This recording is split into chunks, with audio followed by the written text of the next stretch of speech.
السلام علیکم my dear viewers. تو چلیے آج کی کہانی شروع کرتے ہیں۔ بادشاہت کی گدی پر براجمان ہونے کے بعد ہر بادشاہ یہ بھول جاتا ہے کہ عوام نے اس سے ان گنت توقعات وابستہ کی تھیں۔ وہ خود غرض، عیاش اور ظالم ثابت ہو چکنے کے بعد عوام کی امیدوں پر پورا نہ اترے تو بادشاہت کی کرسی تا دیر اس کے ہاتھوں نہیں رہتی، حتیٰ کہ وہ نیست و نابود ہو جاتا ہے اور اس کا نام لیوا کوئی نہیں ہوتا۔ لیکن کچھ لوگ ایسے بھی رہے ہیں جنہوں نے خود کو تاریخ میں امر کر دیا۔ اس کے والدین نے اس کا نام فرید خان رکھا تھا، لیکن حالات و واقعات کی پھرکی گھومنے پر وہ تاریخ میں شیر شاہ سوری کے نام سے جانا جانے لگا۔ وہ اپنے باپ کا بڑا بیٹا تھا، لیکن اس کے باپ کی دوسری بیوی اور شیر شاہ سوری کی سوتیلی ماں، جو شیر شاہ سوری سے شدید نفرت اور حسد کرتی تھی۔ فرید خان سے شیر شاہ وہ اپنی بہادری، فہم فراست اور معاملہ فہمی کی بنا پر بنا۔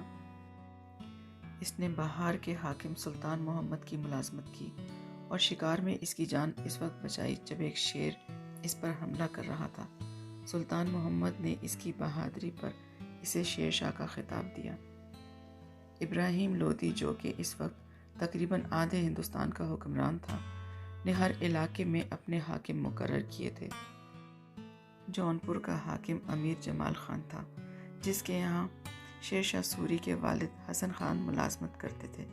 امیر جمال خان نے حسن خان کی جرأت و بہادری کی قدر کرتے ہوئے اسے 500 سپاہیوں کا سالار مقرر کیا اور 2 جاگیریں بھی عنایت فرما دیں۔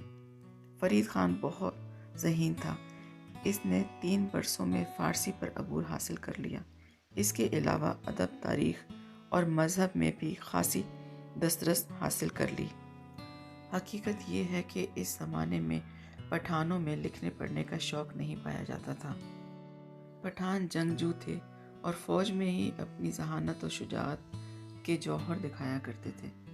اس لیے فرید خان کا اس طرح لکھ پڑھ جانا اس دور میں بڑی بات تھی۔ ویسے بھی جونپور اس زمانے میں علم و ادب اور فنون کا گہوارہ تھا۔ اسے بر صغیر پاک و ہند کا شیراز بھی کہا جاتا تھا۔ پڑھائی ختم کرنے کے بعد شیر شاہ نے اپنے والد کی دونوں جاگیر کی باغ ڈور سنبھالی۔ فرید خان کا یہ دور بعض مورخوں کے نزدیک، جو 1498 سے 1518 تک مشتمل ہے، بہت اہمیت رکھتا ہے، اور اس زمانے میں اس نے جو کارنامے سر انجام دیے، ان سے ثابت ہوا کہ وہ مستقل میں زبردست حکمران ثابت ہوگا اور اس میں ملک کا نظم و نسق چلانے کی زبردست صلاحیتیں موجود تھیں۔ اس نے پوری جاگیر کو قابل کاشت بنا کر اس کی پیمائش کروائی، نظم و نسق درست کیا اور جاگیر کی آمدنی میں بھی خوب اضافہ کیا۔ پیداوار کا تناسب مقرر کر کے اس کے حساب سے مالیہ مقرر کیا اور مالیہ وصول کرنے والے کارندوں کو سختی سے سمجھا دیا کہ وہ کسی کاشتکار سے سختی سے پیش نہ آئیں۔ یوں جاگیر میں خوشحالی اور امن و امان کا دور شروع ہوا اور لوگ شیر خان کو دل و جان سے چاہنے لگے۔ شیر شاہ کی یہ مقبولیت اور دل عزیزی اس کی سوتیلی ماں کو قطعاً پسند نہ آئی اور اس نے شیر خان کے خلاف سازشیں شروع کر دیں۔ شیر خان اپنی ماں کی سازشوں اور باپ کی بے بسی سے بددل ہو کر اپنے سگے بھائی نظام کے ساتھ آگرہ چلا آیا۔ امیر جمال خان فرید خان کا دشمن ہو چکا تھا، کیونکہ اس نے اس کا مشورہ نہیں مانا تھا کہ دونوں بھائی فرید خان اور اس کی سوتیلی ماں کا بڑا بیٹا سلیمان آپس میں جاگیر تقسیم کر لیں، لیکن قانون کی روح سے جاگیر بڑے بیٹے فرید خان کی ملکیت تھی۔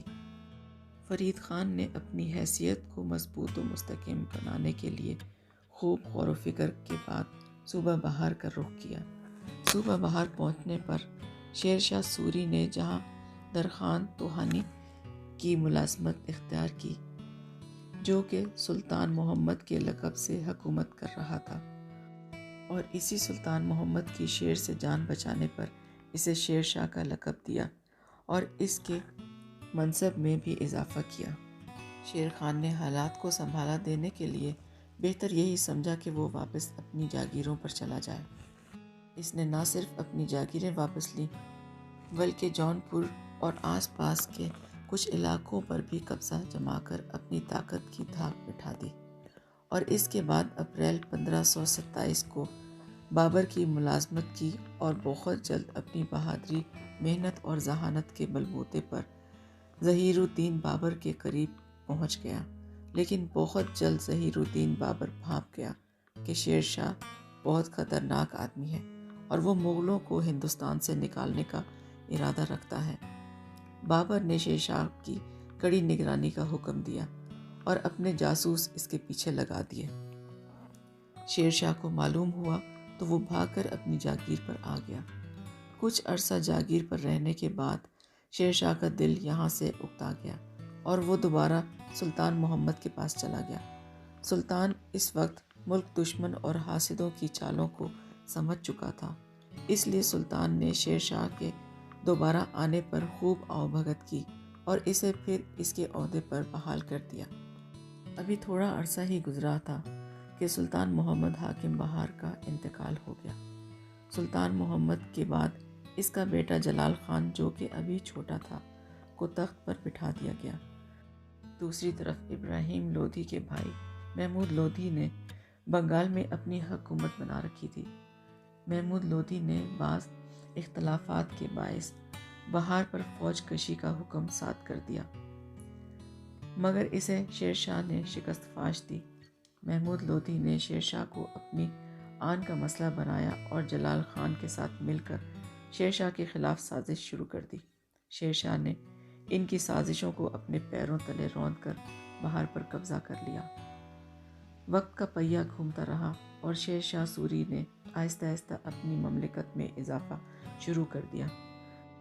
بہت جلد ہی ہندو حکمران اور نام نہار حکمرانوں کا قلعہ کما کر کے ہندوستان میں ایک مضبوط اور مربوط اسلامی حکومت کا نظام قائم کر دیا۔ شیر شاہ سوری کا دور حکومت صرف 5 سال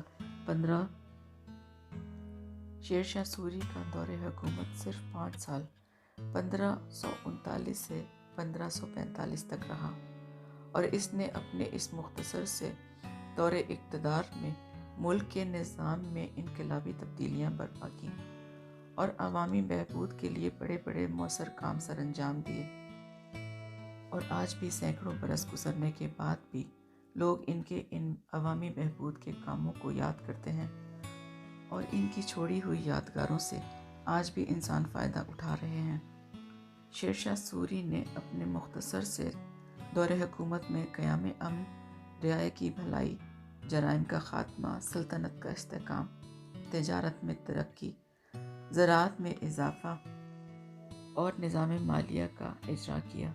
اس کے علاوہ شیر شاہ نے 4 عظیم سڑکیں تعمیر کروائیں جن سے آج تک استفادہ حاصل کیا جا رہا ہے۔ پہلی سڑک سونار گاؤں، جو کہ موجودہ بنگلہ دیش سے شروع ہو کر آگرہ، دہلی اور لاہور سے ہوتی ہوئی دریائے سندھ تک پہنچتی ہے، اسے جرنیلی سڑک کہتے ہیں۔ اس کی لمبائی 1500 کوس تھی۔ دوسری سڑک آگرہ سے بنارس تک جاتی تھی۔ تیسری سڑک آگرہ سے جودھ پور تک جاتی تھی۔ چوتھی سڑک لاہور اور ملتان کو ملاتی ہے۔ سونے پر سہاگا یہ کہ شیر شاہ نے ان سڑکوں پر 1700 سرائیں تعمیر کروائیں۔ ان سرائوں کی خصوصیات یہ تھی کہ ہر سرائے میں ہندو اور مسلمانوں کے لیے رہائش اور خوراک کا انتظام الگ الگ ہوتا تھا۔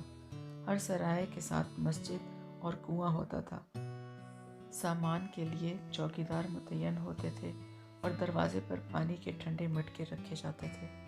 شیر شاہ سوری بے تعصب حکمران تھا۔ ہندوؤں کو ملازمت دے رکھی تھی، انہیں پوری مذہبی آزادی حاصل تھی۔ ان کے دیوانی مقدمے ان کی اپنی روایات کے مطابق طے کیے جاتے تھے۔ شیر شاہ سوری کا قول تھا کہ انصاف سب سے بڑا مذہبی فریضہ ہے۔ کال خجر کی مہم اس کی زندگی کی آخری مہم ثابت ہوئی۔ اس نے نومبر 1544 میں کال خجر کا محاصرہ کیا۔ اس نے فوج کو گولہ بارود کا حکم دیا اور خود نگرانی کرنے لگا۔ ایک بارودی ہوائی بھٹی اور بارود خانہ جل گیا، جس سے شیر شاہ سوری شدید زخمی ہوا، لیکن یہ مرد مجاہد اس وقت تک زندہ رہا جب تک اسے قلعہ کالخجر کی فتح کی خبر نہ مل گئی تھی۔ یہ 22 مئی 1545 کا دن تھا۔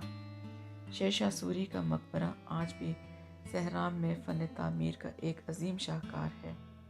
شیر شاہ کے بعد اس کا بیٹا بادشاہ بنا، لیکن نہایت ظالم اور سخت گیر ہونے کی وجہ سے اپنی حکومت برقرار نہ رکھ سکا۔ اس کے بعد اور بادشاہ بھی آئے، لیکن کوئی بھی جم کر حکومت نہ کر سکا، اور بالآخر صرف 10 سال میں سوری حکومت کا خاتمہ ہو گیا۔ واقعی خوش نصیب ہوتی ہیں وہ قومیں جنہیں ایسے بادشاہ نصیب ہوتے ہیں۔ امید ہے کہ آپ کو آج کی کہانی پسند آئی ہوگی، تو ویڈیو کو لائک اور میرے چینل کو سبسکرائب کر دیجیے، اور بیل کے آئیکن کو بھی پریس کر دیں تاکہ میری آنے والی ہر نئی ویڈیو آپ تک بآسانی پہنچ سکے۔ کل پھر آپ کو ایک نئی کہانی سناؤں گی، تب تک کے لیے اجازت دیجیے۔ اللہ حافظ۔